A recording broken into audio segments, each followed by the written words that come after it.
Developing right now, a big fire overnight rips through a strip mall in the northeast part of Albuquerque. Firefighters finally got that fire under control, but it took a lot of work to do it. News 13's David Romero is live at the scene. It's on the corner of Wyoming and Montgomery. And David, you're about to talk with one of the business owners there. This has to be terrible news for them this morning.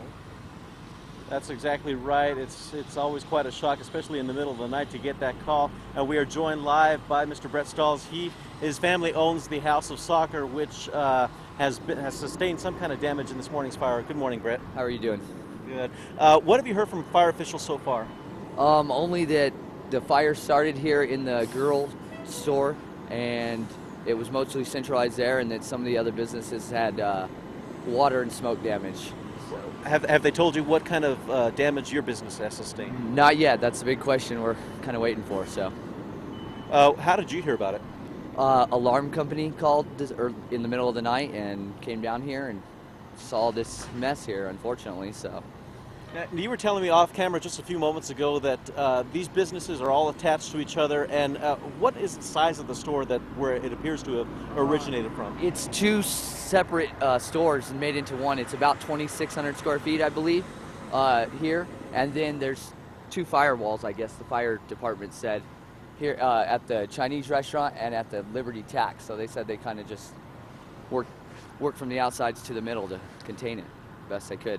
And so they all kind of share a common ceiling. And have they said that your place has sustained smoke damage at all? They said pretty much all of these buildings along here probably had smoke and water damage. So, what's the next step for you guys? Wait and see what's going to happen.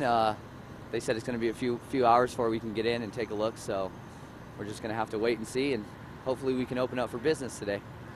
Thanks again, Brett, and best of luck to you guys. And of course, another thing we want to pass along to you, Matt, is that they were finally able to shut off that fire hydrant over there on Wyoming Boulevard. This was about 10 minutes ago. Some crews have tried to address cleaning it up, but you still might want to avoid this area just to be safe this morning. Back to you. David, is Brett still next to you? I would love for you to ask him, you know, his family's had this business for quite some time. This has got to be a really emotional morning for them to have all this happen, especially right next to Christmas. That's exactly right. Another thing he was telling me off camera was that they've had the business for about 30 years now. They were actually in that one spot where the fire originated, and luckily they moved over about 2 to 3 buildings over to the side to actually, it seems to be bigger in that location, but still tough news, especially around this time of the holidays. Absolutely. Thank you for the report this morning, David. Now, arson investigators are expected out to that scene later this morning.